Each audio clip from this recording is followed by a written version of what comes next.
Hi, good afternoon, everyone. I am Doug Cha, the Executive Director of the Conference Board Governance Center, and I want to welcome you to today's edition of Governance Watch, our webcast series produced in conjunction with the law firm of Cleary, Gottlieb, Steen, and Hamilton.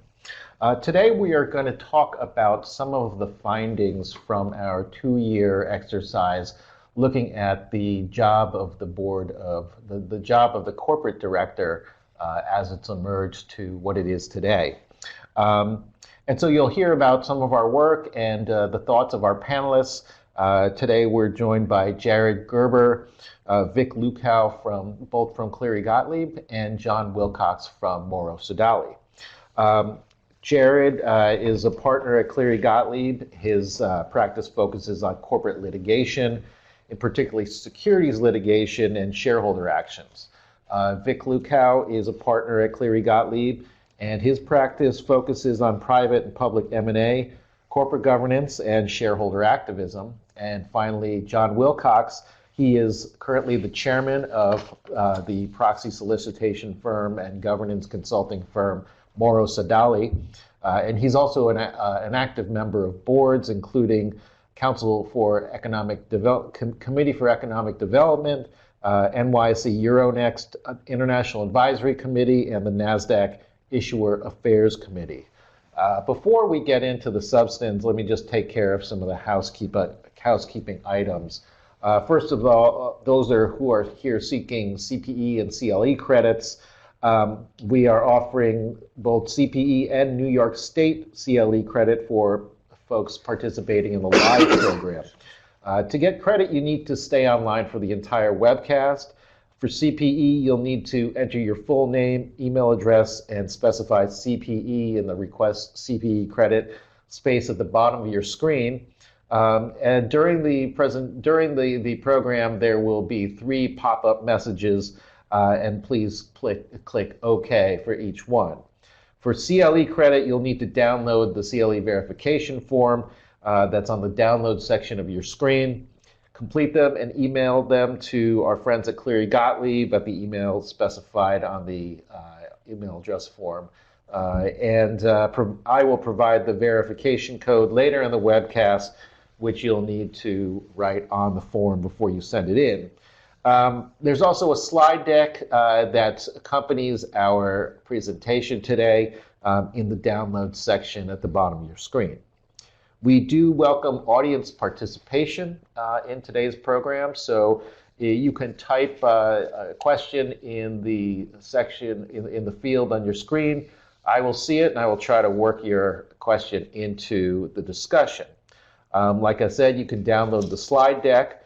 You can enlarge your video to full screen, and please do complete the evaluation at the end as it helps us for future webcasts. You'll also be able to share this program with your colleagues a little bit later once we post the link for replay. So now let's get started with the substance. So the Conference Board Governance Center has conducted basically a 2-year study involving a series of roundtables with numerous different stakeholders, kind of trying to isolate what different stakeholders think the job of the corporate director should be in today's world. And so we're going to discuss some of these findings, and today we're really going to focus on some of the common themes that we saw. And so we're going to go in order of we broke it up into 4 different categories: board actions, board composition, shareholder engagement, and interaction with management. So we'll go through each of these 4 with our guests.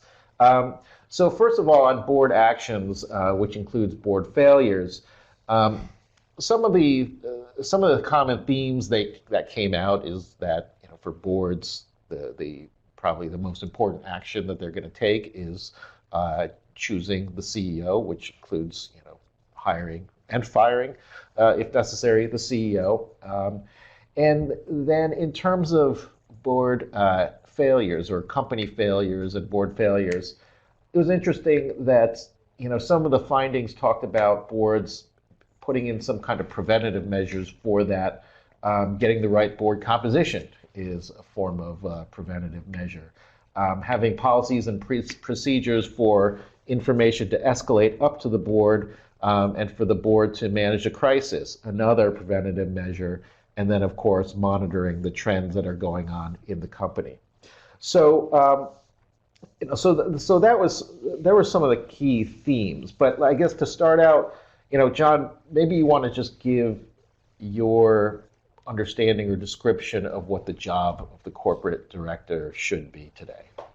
Thank you, Doug. And I'd also like to thank you and thank the conference board for this whole exercise, because I think it was very much needed. In the old days, the board of directors was kind of, as they said, an éminence grise, sort of overseeing things, but without a good job definition. And I think we have a job definition now. And I break that job definition into three elements. The first one is the role of a partner with management. Second one is a really very specific job, which is assigned to the directors and certain responsibilities that are theirs exclusively. And third is the oversight role. And I'll just add a little detail to that. In terms of the partnership with management, the shared responsibilities, I would include in that strategy, the capital allocation, and long-term performance, financial performance, as well as engagement with shareholders. In the second category of the job that is really the responsibility of the directors separate from management, I would include the ESG issues, the culture of the company, the policies, and the sort of non-financial risk factors, things that are talked about a lot now in the governance context, but increasingly environmental and societal issues. So that's the soul of the company, the character of the company. And then in the oversight area, I think of this almost a little bit like a dissent on a court decision. It's the second blade of the scissors. The directors need to be looking at how management executes its policies. What kind of internal controls are there? Obviously, management has to run the internal controls on these risk factors, but there still is the job of the directors to ensure that there are those controls and to get feedback. I think there are also ad hoc issues which often require more of an oversight role. And finally, I think in crisis management, there can be some very aggressive roles for directors which would go beyond their normal day-to-day responsibilities. So I see those three different areas. Got it. And so, part of the discussion also focused on or distinguished between the role of the board in, so-called good times or, when not much is going on, and then in times of crisis or when the company is going through a rocky period. So, Vic, maybe you want to talk about that that distinction. Yeah. Well, I think that John did a very good description and got into that to some extent. I think that in so-called good times, things like strategy and reviewing risk as a theoretical matter and oversight of how the company and management is dealing with risk, and both in identifying it and following up, and methods to implement what is being to avoid excessive risk, and tone at the top and all of those things. When you get into a crisis, of course, it depends on the nature of the crisis. And there are certain crises which, for example, when the CEO in the current environment, in a sexual harassment kind of situation, or where there's some indication that the CEO sat on information about some sort of FCPA issue or other sort of thing, where all of a sudden the board has evidence that the usual view, look, directors need to be skeptical to some extent and ask the hard questions at all times. But when you get into a crisis situation, there's a real need to to get your hands dirty and get actively involved, and you may need your own advisors and make hard decisions and spend more time as well. Sure. And then, so speaking of board failures and crises, Jared, you've dealt with your fair share, and actually you're probably one of the people who swoops in whenever there is such an issue. What are some of the learnings that you see from your work with boards and crises and what's going on in today's world? Yeah, thanks for that. Introduction makes me sound like the Grim Reaper a little bit. Thanks for having me here too. So I think there are a few categories of lessons that can be taken from the failures and crises that I've seen. Here to offer the litigation perspective. So the first one that I'm obligated to talk about are the litigation risks and the potential legal exposure for board members in those circumstances that are both on the fiduciary duty side, but then also on the federal securities law side when they can have liability, particularly for new offerings of securities. At the end of the day, it is relatively rare that there is an actual out-of-pocket exposure or liability for a director. But even in those cases, it is a burden on them to be involved in that sort of situation, and there can be potential reputational issues. So it's important, I think, for directors to be aware of that possibility and to conduct themselves when they're doing their day-to-day or month-to-month work on the board with that in mind, and to be thoughtful about the potential defenses or elements of a claim like that so that they're prepared and best situated for that.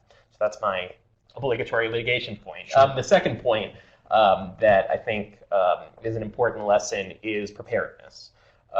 To plan ahead for potential crises so that you're prepared to the extent possible and so that you don't make things worse when the crisis happens. So a board should really think about, the company's top risks, develop guidelines or propose action plans if something happens for those risks, and so on. One thing that we've found useful at Cleary and that we've done with a number of our clients is to do tabletop exercises or to simulate problems like a data breach or a Me Too revelation, so that a company and its board is prepared for that and has a trial run in a less pressured setting, and they're ready for it when it actually happens. I guess the last point that I'd focus on from lessons from failure is are there lessons that can be learned from past failures to avoid future failures? One would hope, yes. Right. Hopefully other people's failures. Exactly. You may not have to worry about future failures if you're the one with the past failures. So this again leads into the roles and the responsibilities of board members. And in recent crises, in Me Too cases, in the financial crisis before that, we've seen instances where issues have come up where the board has been too deferential to management, or hasn't dug in enough or become aware enough of the risks of the sort of complex products that a company is involved with, and the risks that they present. So I think the lesson there is to take your responsibilities seriously as a director, to probe management, and to dig in to make sure that you understand things. Have you noticed, in the litigation, any kind of heightened expectations? I mean, clearly there are heightened expectations these days, but when it starts playing out in a situation, in a legal proceeding, has that changed at all? Yeah, I think, judges are people too, and they have the same sort of reactions that anybody else has. So to the extent that there are, issues or criticisms of directors and their lack of oversight or lack of engagement, it's only natural that that's going to bleed over into the legal setting, and things that maybe should get dismissed at an early stage are less likely to be dismissed when they're when there's an uproar around the situation. And so, Vic, what does that mean for board risk oversight practices? I mean, one of the debates we had in one of the roundtables was, should the board be seen as a risk mitigator or not? And so, given the height expectations and the implications for litigation, how do you see risk? Well, I don't see the board in normal times getting involved in the day-to-day dealing with risks. It's just not feasible, and that is what management is there for. I think it is important that directors, and we're going to talk about tenure of directors and restocking the director board and the like at some point. But one of the issues that directors face is, as they spend a lot of time on a board over the years, they can form close relationships with the CEO, and that is, maybe technically independent from a New York Stock Exchange and other rule perspective, but they need to have an appropriate willingness to look at things from the outside. So one of the first things that directors need to do is understand the risks of the company. And that's easier said than done sometimes. Once I was talking to some directors some years ago, I said, well, when was the last time you read the risk factors in your 10K? Oh, that's a good idea. And then I said, and then if you're not going to look at some of the competitors' risk factors, ask. The problem is directors don't have their own staff at almost all situations, but you can ask management to do a comparison and what are in the risk factors of your competitors that are in topics discussed at equal length and specificity in our risk factors. I mean, those are sort of obvious questions that directors ought to think about. And also think about, okay, what are we doing? And ask the important, make sure they understand and get frequent reports from management about what are the policies, what are the practices, and how are they actually implementing what is established as the policy. Tone at the top is incredibly important, and that comes from the board, and it's got to come from the CEO, and how that goes down from that level is extremely important. So, look, there are different risks to varying extent in different industries, and based on, is the company doing business only in the US, or are they in all over the world, including in jurisdictions that have special kinds of, are known for having special kinds of problems? I'm thinking FCPA for to be obvious. But is it a regulated industry? Is it an industry that appeals to a certain group of consumers, et cetera? Does that change the analysis? So these are all things that the board needs to do and needs to get fairly detailed reports fairly frequently. Yeah, it's a lot to absorb. So John, back to the CEO succession being, everybody still thinks this is the primary action for a board to be taking. What do you see in terms of that function and maybe how it's evolved today, or maybe it hasn't? Well, it should. I remember a number of years ago, the conference board actually did a study and asked directors what they thought was their most important responsibility. And they said hiring and firing the CEO, succession planning. And then they were asked, well, what do you think is the responsibility that you do least well in? And that was it. Succession planning was the one where they really felt that they did not do a good job.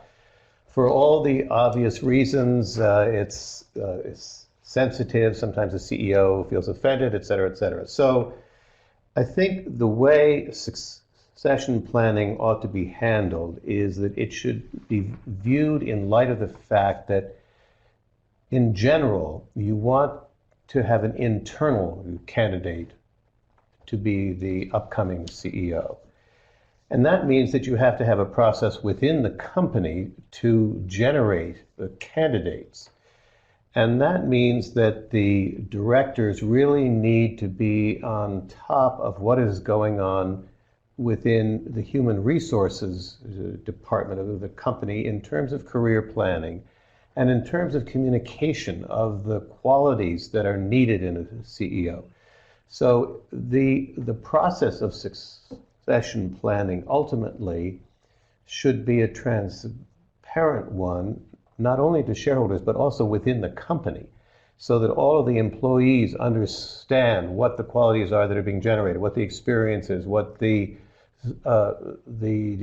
demands are, and what the process within the company is for moving people up so they're getting into that ultimate category where they can be a possible candidate for the CEO role. So that means that the job of the directors is one that is very closely involved in monitoring to some degree what is going on within the human resources group at the company and the overall career plan. And that's part of the culture of the company as well, and a very important part. Got it. I think now more than ever, it's not just an issue that you focus on every 20 years or when the CEO reaches a certain age. Things come up that are unexpected and unpredictable. So it is an ongoing thing that directors need to have on their minds. Yeah, I was going to make that point and make a related point, which is that because of external events or because of the CEO getting in trouble, if you will, that or gets hit by the proverbial bus, the board may be faced very early on in the CEO-ship of the current CEO, and they may have just appointed this person, a year ago or less even, and there needs to be an emergency plan. Who's going to step in? Will it be on an interim basis at least, which is related to but also separate from who would be the permanent successor in a normalized process? And that can be either somebody within senior management, although you see circumstances where it's one of the directors steps in that context. And those are discussions that need to be had, periodically about what would we do if that bus hits that CEO one morning. Yeah, and also situations which we've seen lately and been more controversial in terms of health. Well, I mean, health issues. What happens when the CEO goes in the hospital and the board doesn't really have any information to make any decisions, and no discussion was had up front. So let's move on to board composition. Basically, the common theme here was that board composition, more and more people want to see industry knowledge.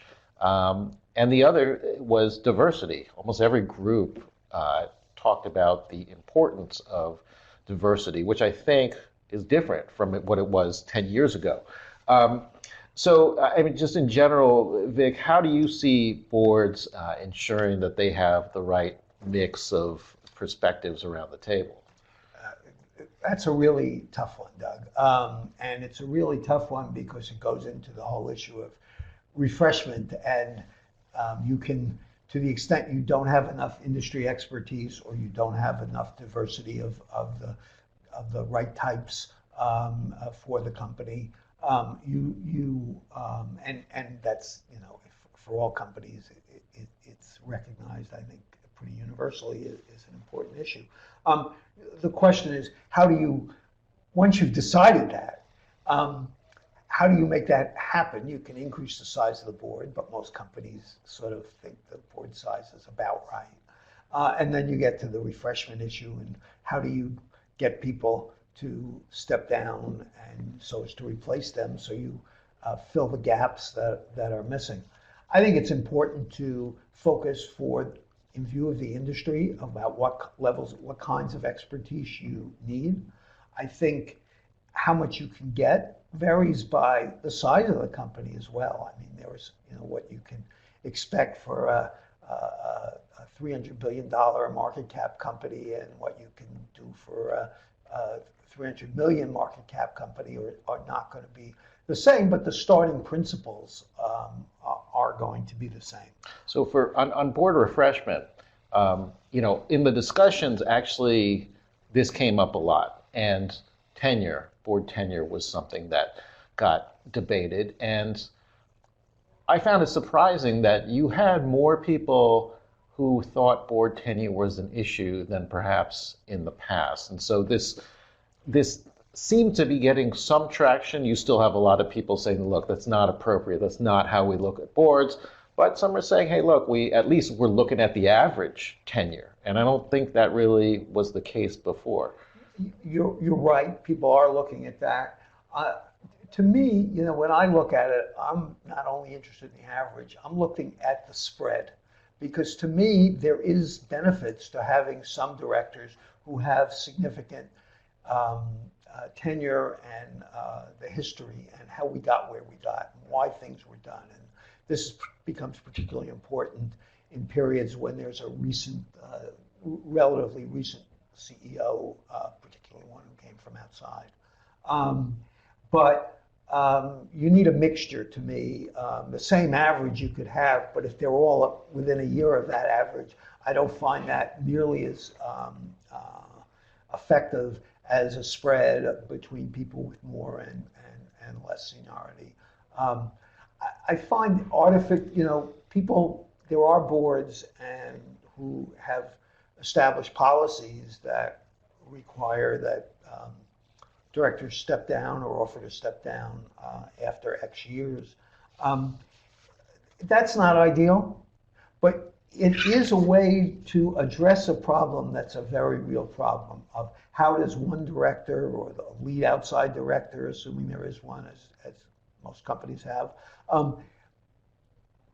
going to go and tell John, for example, that John, you've been on this board for too many years, or address the real reason I want John gone.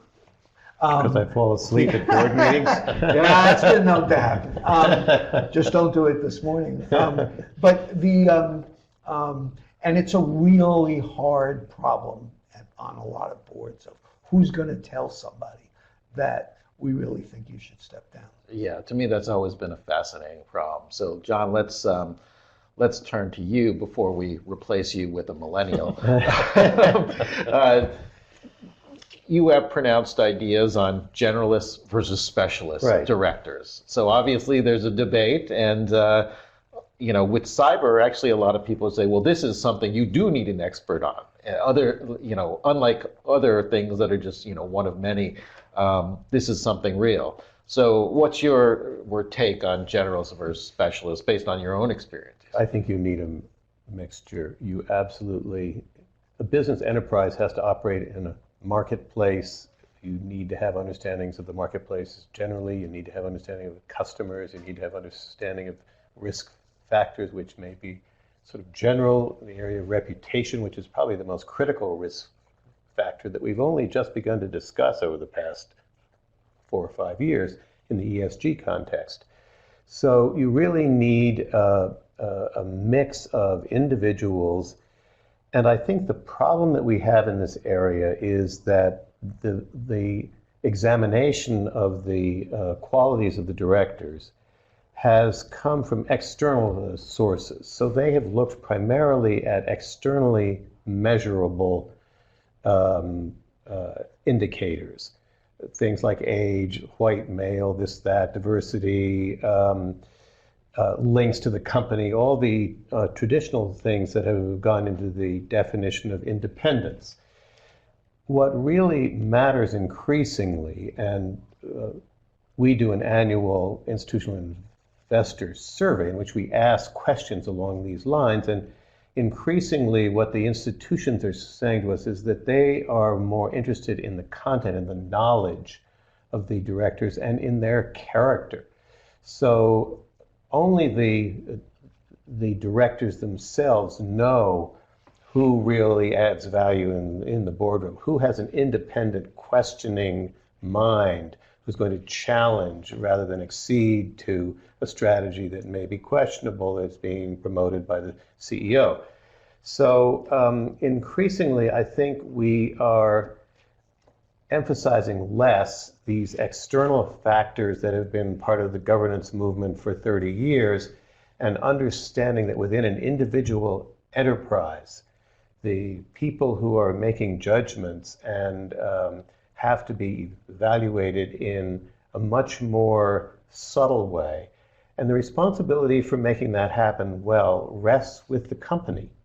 There has to be more transparency about what goes on inside of the boardroom, how decisions are made. And engagement is obviously helping with that process to bring more light into the boardroom. And I think it's happening. And that's very good news for companies and for directors, because it means that we're not judging them in a kind of a straitjacket. We are allowing them to demonstrate what qualities matter. I think board matrices are useful and helpful because they sometimes show to shareholders all the different skill sets that the company is looking for. I know they are criticized by some companies as narrowing their role of directors, but I don't think that has to be the case. But the challenge is to help the shareholders understand the quality of the work being done by the board as a whole, and, as if possible, by individual directors. So you, John, you mentioned engagement. So that's our next topic. Some of the findings from our roundtables was that I think people still think that engagement is not required per se, but it's now expected. It's I think a lot of directors are starting to realize that that's an expectation, and if they want to stay on the board, they better understand that. There was also some discussion about if you have good disclosure, that can obviate some of the need for engagement. And part of the engagement is really for the investors to ask questions about some of the gaps in the disclosure where they weren't satisfied with what the company put out, or just wasn't clear on some things. And then it was interesting to, as the engagement movement is clearly caught on, but in terms of how it's done, there's, some people said that the directors should be there in listening mode. Other people say, well, no, the shareholders are there in listening mode. So it's not really clear on who should be there in listening mode. Obviously, they can't both be in listening mode. But obviously there's certain, people are afraid of risks. The FD specter is always brought up. That's largely been debunked. But Jared, from your perspective, it's always, I would think that you probably see it as a little bit dangerous in terms of when a bunch of directors go off and talk to the shareholders, you're not sure what they might say. So right. Yeah, it's an area that can make you a little nervous, but it's also an area where, again, preparation is key to avoid any potential issues. There are potential risks on both the securities law side and the fiduciary duty side that are important to keep in mind and be prepped on, so that the directors are aware of it and not making any mistakes there. On the securities side, it is the point that you mentioned that directors have to be careful about the information that they're sharing, and is it public information? Is it non-public information? Are there any Reg FD issues that they need to be sensitive to? It might not be something that's led to the worst case scenario yet, but that doesn't mean that you shouldn't be aware of it and careful about it. On the fiduciary duty side, again, it's a meeting with a shareholder, so it's important that you're prepared to show that you're taking your fiduciary duties seriously, that you're aware of the activities of the company and are able to speak about them intelligently. Obviously, it's a bad idea for a director to come off as being clueless or uninformed or not involved in the company. So it does just underscore the importance of being prepared for that sort of meeting, being aware of the potential landmines, and reminding the director of the potential legal issues that could arise at those meetings. Yeah, so that's interesting. So I think basically shareholder engagement is not required as part of your fiduciary duty, but if you do have engagement with shareholders, it is part of your fiduciary duty to be extremely or adequately prepared for that engagement. So that's an interesting way to look at it. John, you've got experience with this from many sides, and so what's your view on directors and how engaged they should be with shareholders directly, which is relatively new concept? Right. Well, in this country, it's really rooted in the say on pay movement. That's what really brought directors out of the boardroom initially. And what they found was that they could meet with shareholders, explain the rationale for their pay choices, and actually, even if they had a negative vote analysis from ISS or Glass Lewis, they could persuade their shareholders and explain to them what the rationale was for the choices that they had made. So that was a good opportunity for directors to get a sampling of how an engagement could work in a way that wasn't threatening. So I think if you go back to those three categories of job that I described earlier, the area where the directors, I think, are most needed in the engagement front is in that category, ESG, culture. If there are issues in that category, I think their voice is needed. And not so much on business strategy. That's something that management, investor relations is going to work on. Then if you have this sort of oversight role, there may be some ad hoc issues or some special issues that create a crisis. I know we're going to talk about activism later on, but there may be situations there where their voice is needed. And when you said earlier that there's a listening role for the shareholders and a listening role for the directors, I think it's very important to recognize that. They should each be listening. The engagement process generally is done with management. It's not just a director going out there on his or her own. But one of the real pluses of an engagement is that it's an opportunity to listen and hear what the other guy is saying.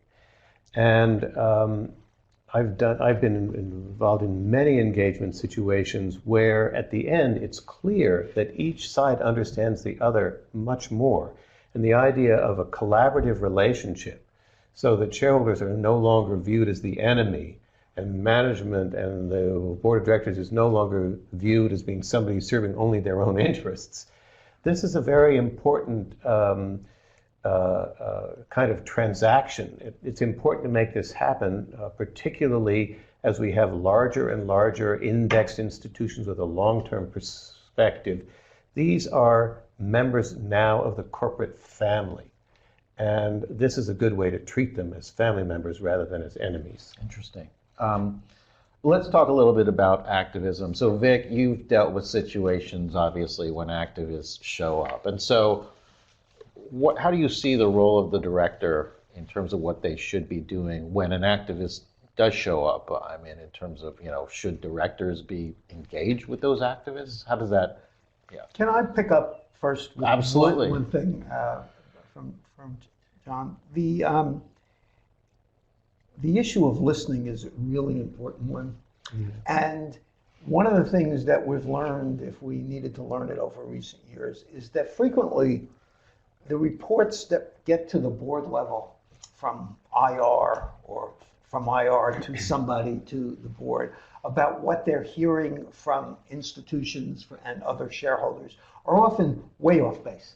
And the people who are doing the listening directly, it doesn't, either they don't hear, or they don't want to tell the CEO what they're hearing, or the CEO doesn't want to tell the board what they're hearing. And it's just the filtering aspect. Yeah. And so there are benefits to the board that they get. The other thing I want to say about that is it's very interesting, the selecting of who is going to have the meeting from the board with the investor. And obviously, sometimes it's obvious if it's someone who wants to talk about comp of the CEO and the executives generally, it's usually going to be the chair of the comp committee and the like. But there are other times when investors are looking at a broader set of issues and want to make sure that the board is reviewing strategy and understands the strategy and the like, even though, as John says, that's not the day-to-day responsibility of the directors. Okay, now avoiding your question, I'm going to ask the question. Look, I think that one of the things is that there's the way activism has developed over time and the like. It's really remarkable. It used to be the occasional company that would worry about it, and now there's hardly a company other than controlled companies, and even they worry about it a fair bit, of activism showing up. One of the things that I always point out, we point out to people, is not to have knee-jerk reactions and not to assume that all activists are the same. There really are variations, and there are activists. Doesn't mean you're delighted with any of them, but there are activists who are have a record of having made contributions at companies that weren't really delighted when they showed up, and there are others who are newcomers, do this and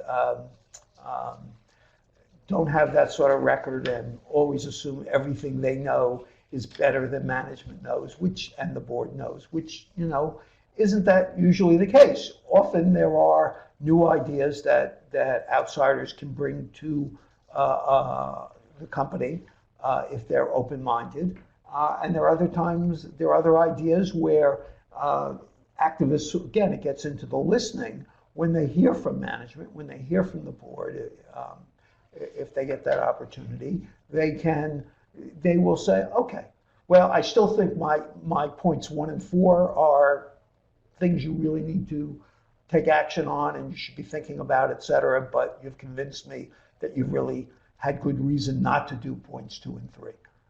So I think it's important to deal with the specifics of what your situation is. Doug, if I can add something to that. Last year for my annual client memo, I did an interview with BlackRock, and when Vic just now talked about not having a knee-jerk reaction, there's also a very important lesson in not to have a knee-jerk reaction in what you think the shareholders want you to do.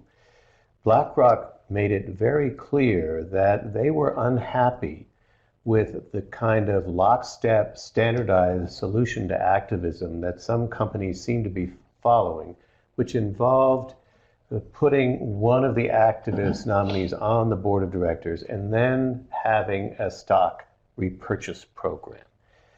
And Michelle Edkins made it very clear that they don't want that. That is not necessarily in their interest. They are looking at the long term.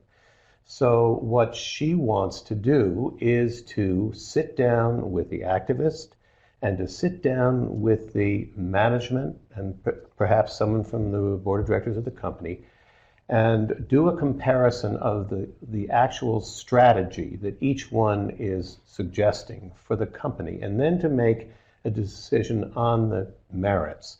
This is also very good news for companies because it means that if you have the courage of your convictions around your business plan and your strategy, even if you're going through a hard time and you've spent money and investing and so forth, your stock price isn't reflecting it, you can make a case for the long term. And if you can do that well, you will keep the support of your shareholders, and the activist will not necessarily be successful. So I think it's very important. No knee-jerk reactions on either side of the equation here. Got it. And so, let's move into the last category, which was interaction with management, which might have been kind of the biggest conundrum and somewhat controversial at times. In terms of the roundtables, there were a lot of themes about directors needing to have skepticism, healthy skepticism, look at things with critical eyes, have the courage to challenge management. But in order to do that, of course, they need the right kind of information. Otherwise, they're just throwing darts in the dark.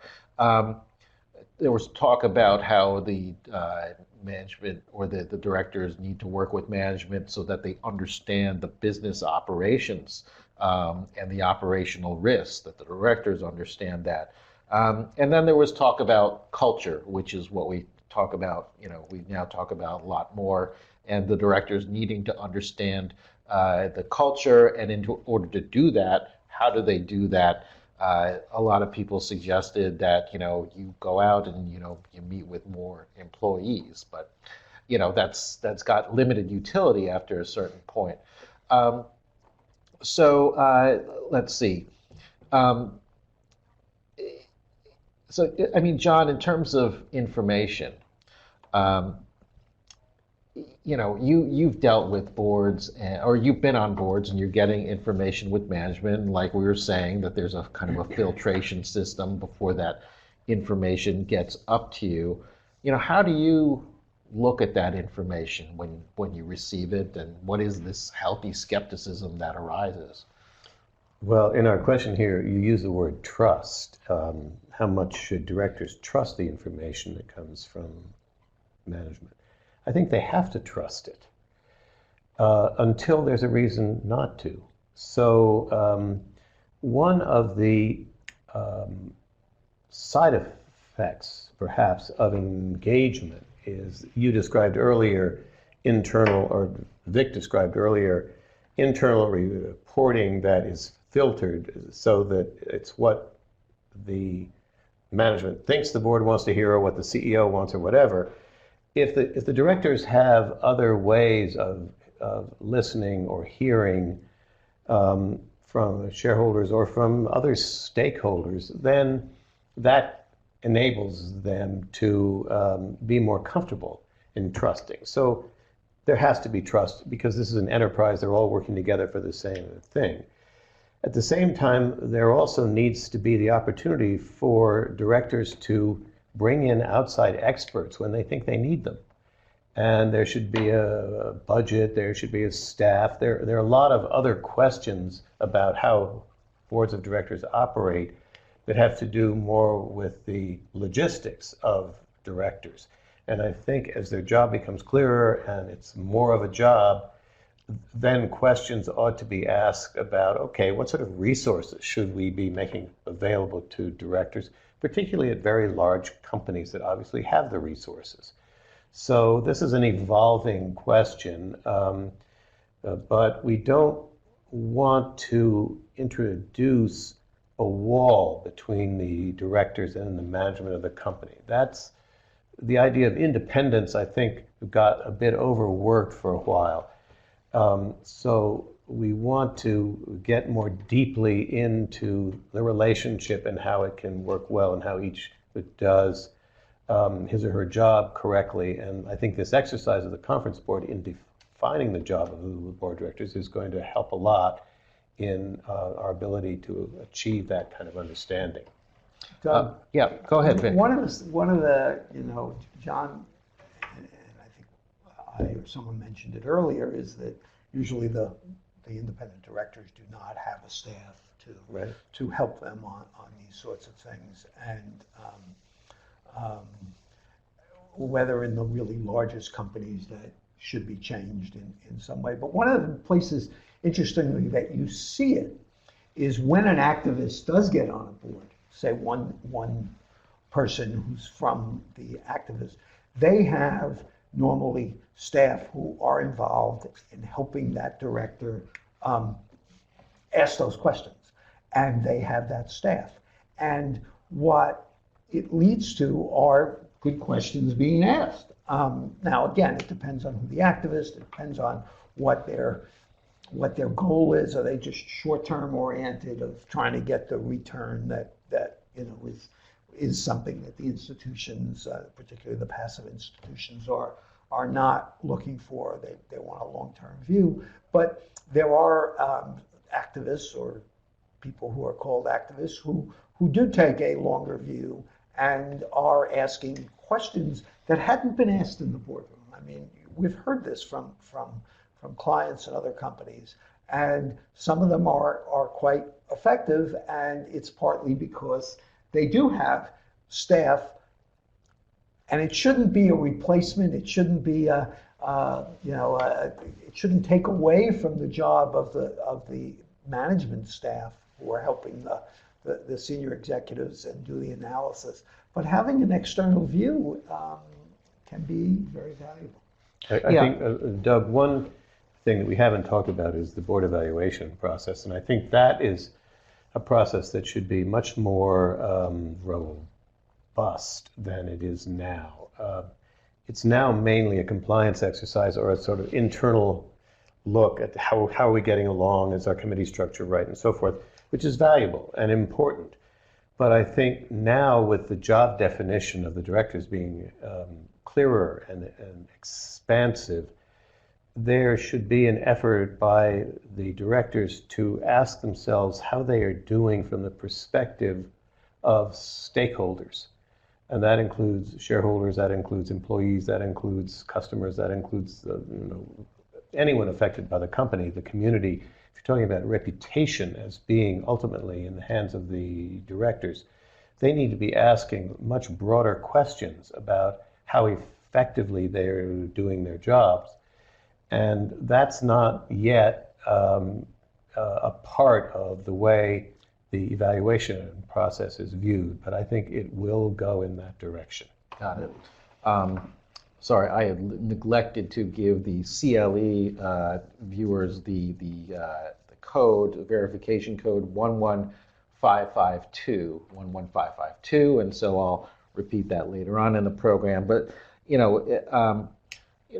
John and Vic, you both talked about directors being somewhat a disadvantage for not having resources, staff, and this idea that the hedge funds they use staff and they think that's you're getting a better director that way, and that came out in some of our discussions with the hedge funds.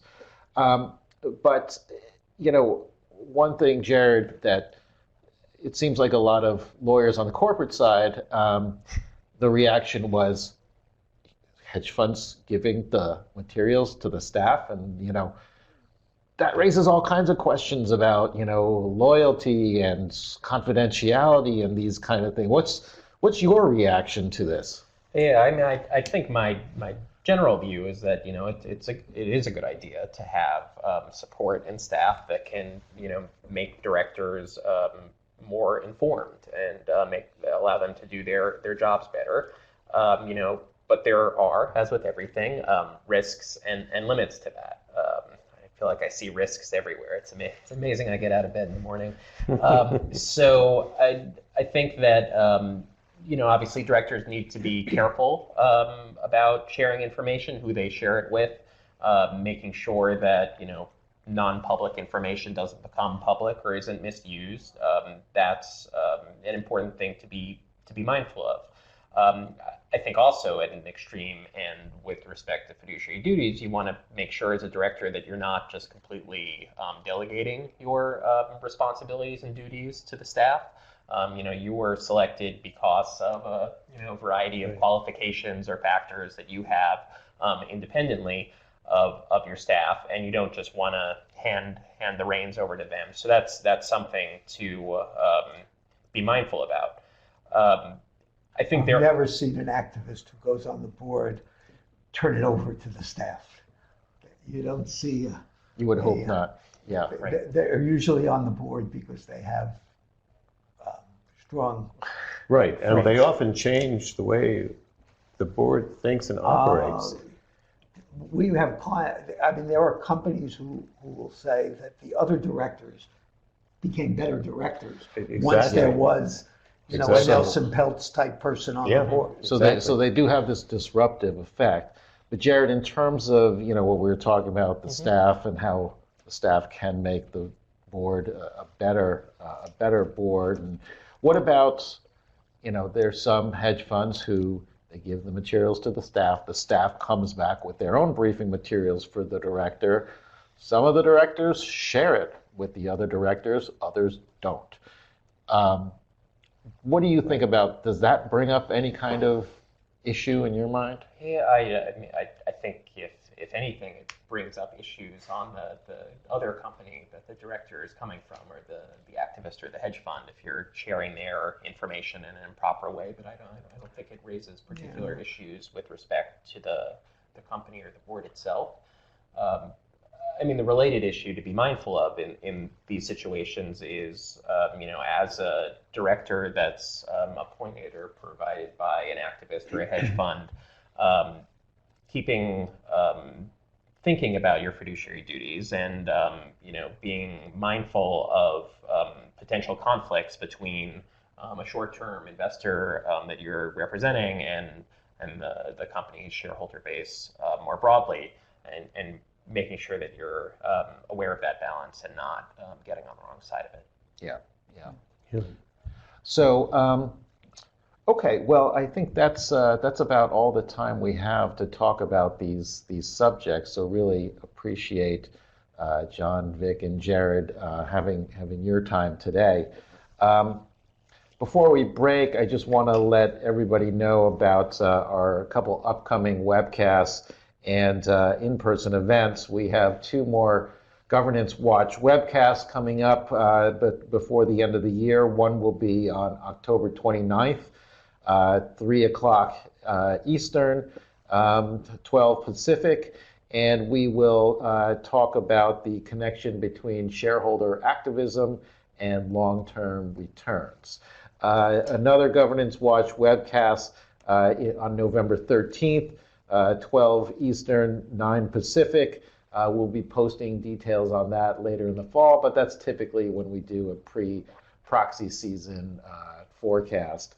And our Governance Center will be having its 25th anniversary annual meeting of members here in New York on October 23rd. And so members of the Governance Center should look out for notices about that. Again, those looking for CLE credit, please download the verification form and the evaluation form, complete and email them to Cleary Gottlieb. The verification number to write on the form is 11552. CPE listeners, please ensure that you've entered your full name, email address, and specified CPE in the space provided at the bottom of your screen. In terms of, we did have a question from the audience. Apologize for not being able to work it into the discussion, but I will take that question and we will get back to you with our thoughts on your question. And so everybody, thanks so much for joining us today, and we will see you next time on Governance Watch.